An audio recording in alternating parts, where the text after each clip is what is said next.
Oh my god, SmackDown is way better than Raw, like miles better, especially this week. I know this is a quite a popular opinion already, but Jesus Christ. Watching Raw this week felt unbearable. I really wanted to just do anything else in the world. But SmackDown, man, while it's not perfect, not by any means, while there are things that I would criticize, it's just so much better. I like every single segment much better. There are people that I like in this show, and the people that I don't really like Bray Wyatt, is actually doing something right now. Instead of just getting in the ring saying stuff that absolutely means nothing and then looking at the screen and doing a reaction video to a random uncle or whatever, Bray Wyatt actually got physical with LA Knight, one of my other favorites. So great. Now I would wish that LA Knight would start feuding off with somebody else so that he could win his feud and look strong, because there's no way he's winning against Bray Wyatt. I love it, man. And even when I look at the pictures at WWE.com, it's like 40 pictures, not 125 every single week. SmackDown is goated, so let's talk about it. As you can see from the picture here, we started out with the Usos and the New Day going one-on-one, or two-on-two actually. And compared to last week where they tried to cut a promo in front of a crowd that really didn't give a shit, I've seen some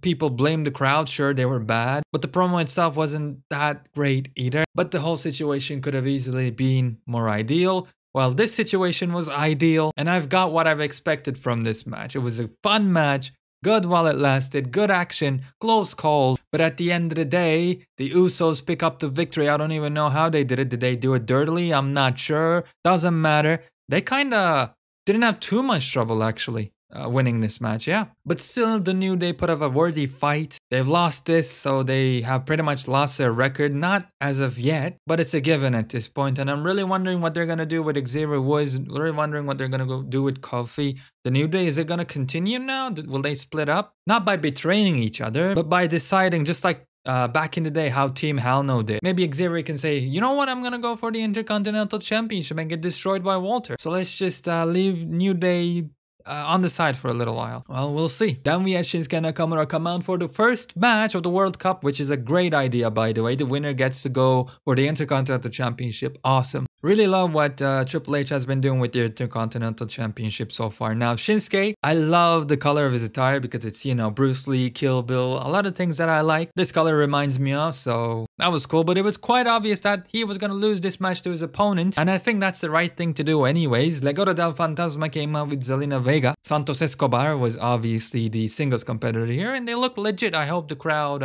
warms up to them because I really like everybody right now in this faction. I like this faction in general. And they can really do something cool. When I first saw them in NXT, I really dismissed them, but no. I think they definitely have potential. And before this video, you know, I was looking at Twitter to see what people were talking about, you know, about SmackDown, about WWE in general. And my feed was just covered with Zelina Vega. You know, the reason I'm looking at what people are talking about is simply I want to get a good thumbnail idea, good title to, you know, get people's attention. And I guess everybody really, really likes Zelina Vega here. I mean, I don't use Twitter much. The only reason I'm on it right now is to, you know, promote this channel and all that. From what I saw, I think a lot of people, a lot of horny people are on Twitter, man. They're horny on main. But yeah, besides her attire, I really like Zelina Vega right here because this just straight up reminds me of her time with Andrade Cien Almas, right? When he was in NXT, when he first came up to the main roster. That was when Cien Almas was at his best, and of course, when Zelina Vega was at her best. So this is good. This is exactly the role she needs to play. It's great. The match itself was not that remarkable, but the right person won, and I'm excited to see, like I said, what Santos Escobar and Legado del Fantasma will do in the future. Then we had this six-pack. Okay, apparently I don't know how to count. Whatever, it was like a six-pack challenge. The first to gain a pinfall wins and faces Ronda Rousey. And I gotta say, the women lately have not been getting great storylines, so I really have trouble focusing on and really getting invested and excited about anything they do. But this match was at least, you know, 6 women, fast-paced, non-stop action. Plus, we got to see Lacey Evans. She's a real sad case. I actually really enjoyed her old gimmick, you know, the one from NXT. I'm hoping she can return to that because it was just perfect for her. And this match was, like I said, fast-paced. Okay, we had a botch by Liv Morgan or Raquel Rodriguez. I guess she was supposed to, you know, jump to the table, but she caught Liv Morgan and she did like a weird movement. They fell.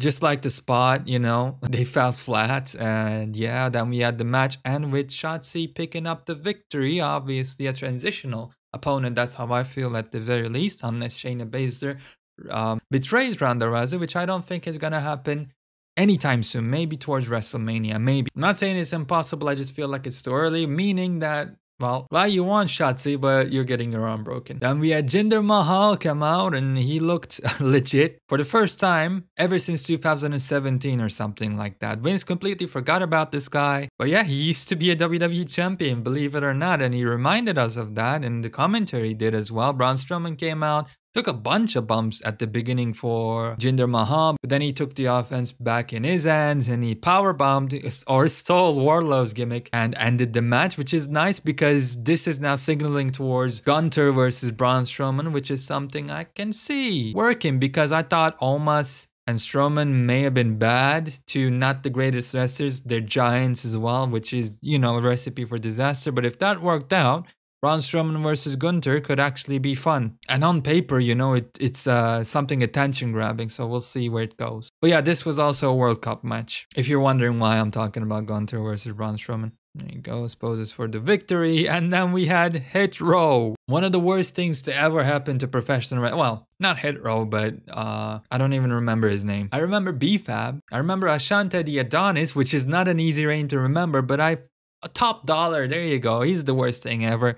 But thankfully, they're now being used as cannon fodder. Basically, their group that goes out to the ring just to get destroyed by a newer group that is debuting. They're there to be a stepping stone, which I have no problems with, because these guys are not great. And no matter how hard they tried with them, they just don't get a reaction, rightfully so, because they suck, man. It's just like, let's be straight up. And I think their days in the WWE are quite numbered, besides B-Fab, because we definitely need more talent for the women's division, just to shake things up, just to keep it more diverse. So hopefully not see Bayley versus Bianca for 6 years, for example. Anyway, Sarah Logan is back. This has been eluded for a long while, actually. Maybe a month, maybe longer than a month, but she's finally back. And this is a great starting point for the Viking Raiders. They've kind of reset themselves now, and they can be a legit threat to the tag team championships, if booked correctly. In other words, they've now come a long way from the Viking experience days. But yeah, they destroyed Top Dollar. Thank you, please. I can see this every single week and no problem. And there you go. I think they're named Valhalla now, or they're the Viking Raiders still. Doesn't matter. It's cool. Vikings are cool. I mean, we got God of War Ragnarok, right? Setting the world on fire right now. So yeah, another good tag team on SmackDown. Speaking of good tag teams, why don't we speak about the best of all time, the Usos, and the rest of the bloodline besides Sami Zayn coming out for the main segment, if I remember correctly. Yeah, okay, there was no match after this. Well, they came in, they cut a promo, they got interrupted by Sheamus. Well, at least Sheamus tried to interrupt them, but his microphone didn't work. Thankfully, Roman Reigns quickly improvised, you know. I like that. I wish Sheamus also improvised, and like, because clearly his microphone was not working and he was just pushing through, powering through, man, without a single care in the world. It was like, let me get this scripted thing I have to say out, even if I die, man, I'm gonna finish this script. Instead of that, he could have just like pointed at the microphone. And I think Roman Reigns said something like, you can't even get a microphone to work. How are you gonna beat me, right? And Sheamus could have just looked at his microphone.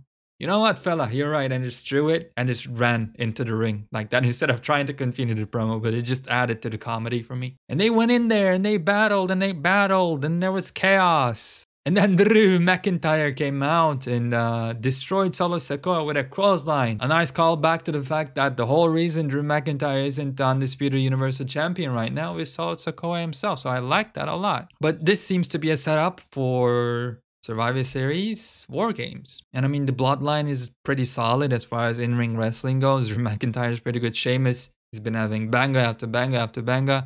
Butch, he has way more experience than he ever should have in the ring, so that's good. Ridge Holland, I think he's the most inexperienced and the scariest one here. But in the last few months, he's been trying super hard. He's been working super hard. I assume we're gonna have Sammy in the match too, and another partner for the Brawling Brutes and Drew McIntyre. What I'm getting at it, this is going to be a good match. It's gonna be a banger. So this was a good development. One thing I would have done, I love the ending here, because this is what you're seeing right now was basically the ending. Everybody was just fighting, kung fu fighting, regardless. And like Michael Cole and everybody else were screaming like, well, what the hell is gonna happen? Great, classic professional wrestling show ending. I love it. One thing I would have done though is I would have kept this scene going like 10 more seconds, and I would have ended the show as the security and everybody else was coming out to break it up, to add to that chaos just a tiny bit more. But I mean, that's like, perhaps that's nitpicking at this point, but I think that would have made things just that bit better. But yeah, that was SmackDown. It was just fun. In other words, the exact opposite of Monday Night Raw. We had a tragedy there. Here on SmackDown, we had fun. And we had Zelina Vega. So that's gonna be my question for this video. What did you think about Zelina Vega in general? And why is Twitter so damn horny? That being said, ladies and gentlemen, this was it for this video. Thank you very much for watching. I'd really appreciate it if you gave this video a like because it would help me more than you would ever know. With that being said, ladies and gentlemen, I'll see you on the next one.